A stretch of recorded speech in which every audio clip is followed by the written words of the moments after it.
पीले दांत वाली बहू। रंजना कभी ब्रश नहीं करती थी। उसे कितनी बार उसके माँ बाप ने डांटा, लेकिन उसका कोई असर उस पर होता ही नहीं था, जिस कारण से उसके दांत पीले पीले हो जाते हैं। शादी के बाद अरे बहू, वैसे तो तुझ में कोई कमी नहीं है, पर तेरे दांत दांत इतने पीले कैसे है बेटा? कैसे है मतलब? कोई सर्जरी थोड़ी ना कराइए। वो तो क्या नाम, मैं ब्रश नहीं करती थी तो पीले हो गए। अब क्या करूं? आप कहे तो लाल करवा लूं या फिर काले? यार ये क्या है, क्यों माँ से लड़ रही हो? लड़ रही हूँ? अरे मैं लड़ रही हूँ या ये बोल रही है कि दांत पीले हैं, पीले। अरे तपस्या थोड़ी ना की है इन्हें पीले करने के लिए। बकायदा ब्रश नहीं किया है 20 साल तक, तब जाकर। छी, कैसी बात कर रही हो? ये उस वक्त तो पीले नहीं थे जब हम लोग तुम्हें देखने आए थे। अरे तब साफ करवा लिया होगा डेंटिस्ट के पास जाकर। अब देखो कैसे पीले पीले लग रहे हैं। रंजना सास की तरफ गुस्से से देखती है।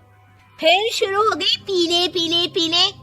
अरे पीले तो तब भी थे जब मेरे हाथ का रसगुल्ला उड़ा उड़ा कर खा रही थी और बोल रही थी, लड़की नहीं गुणों का खजाना दे रहे भाई साहब आप। खैर, अब वो लोग करते भी तो क्या करते, पीले दांत वाली बहू पल्ले पड़ी थी तो झेलना तो था ही। एक दिन कीर्तन में रंजना गाना गा रही थी। अरे कमला बहन, माँ का द्वार है, यहाँ तो सब शुद्ध होकर आते हैं, फिर अपनी बहू को ब्रश भी नहीं करवाती तुम। दूर से पीले पीले दांत भक्ति में बाधा उत्पन्न कर रहा है। अरे कोई 2 साल की बच्ची थोड़ी ना लेकर आई हूँ मैं बहू बनाकर। अच्छी खासी लड़की है, अरे कैसे करवाऊं ब्रश? ये तो उसे खुद करना चाहिए ना। अब माँ बाप तो इसके जैसे तैसे निपटा दिए, ये नहीं सोचा कि सास कैसे संभालेगी।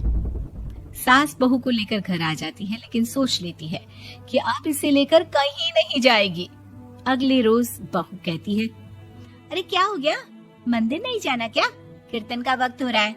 मेरी मधुर वाणी से कान्हा जी जागते हैं और सोते हैं। आप तो जानती है ना उनकी भक्ति में कितना मन लगता है मेरा। वो क्या है ना, तबीयत ठीक नहीं लग रही है मेरी, आराम करूंगी मैं। तबीयत ठीक नहीं लग रही? अभी तो मिथुन के गाने पर नाच रही थी आप, और अब बोल रही है कि तबीयत ठीक नहीं लग रही। अरे भक्ति में मन लगा लो सासू माँ, ऊपर जाना है, क्या मुंह दिखाओगी आप? हाँ? सास को बहू की बात पर गुस्सा आ जाता है। मैं क्या मुंह दिखाऊंगी, इसकी चिंता तो ना कर, समझी? अपने मुंह की चिंता कर, जो ये पीले पीले दांत लेकर हर जगह पहुंच जाती है। पता है लोग कितना मजाक बनाते हैं। ना जी ना, मैं नहीं जाना कहीं तेरे साथ।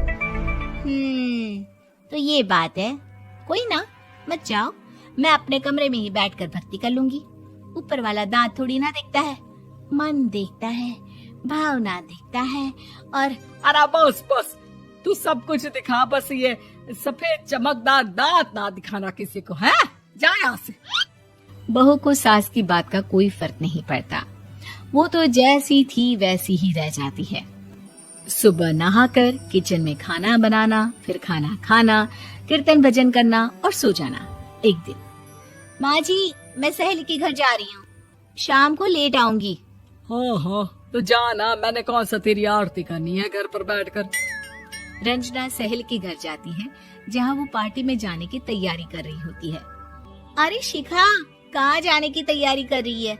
मैं गलत वक्त पर आ गई क्या? अरे नहीं यार, उल्टा सही वक्त पर आई है। मैंने ये साड़ी और ज्वेलरी निकाली है यार, शाम को इनके ऑफिस की एक पार्टी में जाना है। बताना कैसा लग रहा है ये सब? नहीं यार, इस ड्रेस के साथ तो वो वाली ज्वेलरी अच्छी लगेगी। हाँ हाँ सही बोल रही है, मैंने ध्यान ही नहीं दिया। वैसे तो हमेशा से मस्त फैशन सेंस रखती है। तो बड़ा जाती होगी ना पति के साथ पार्टी में। रंजना कुछ नहीं बोलती, बस सोचती है कि यार काश ये बात सही हो जाती। पर मैं क्यों नहीं जाती पार्टी में? क्या इन लोगों की कोई पार्टी होती नहीं होगी? रंजना घर आती है और रात में पति से सवाल करती है, एक बात बताइए, आप मुझे किसी पार्टी में क्यों नहीं ले जाते? क्या आपकी यहाँ ऑफिस में पार्टी नहीं होती? पति बेचारा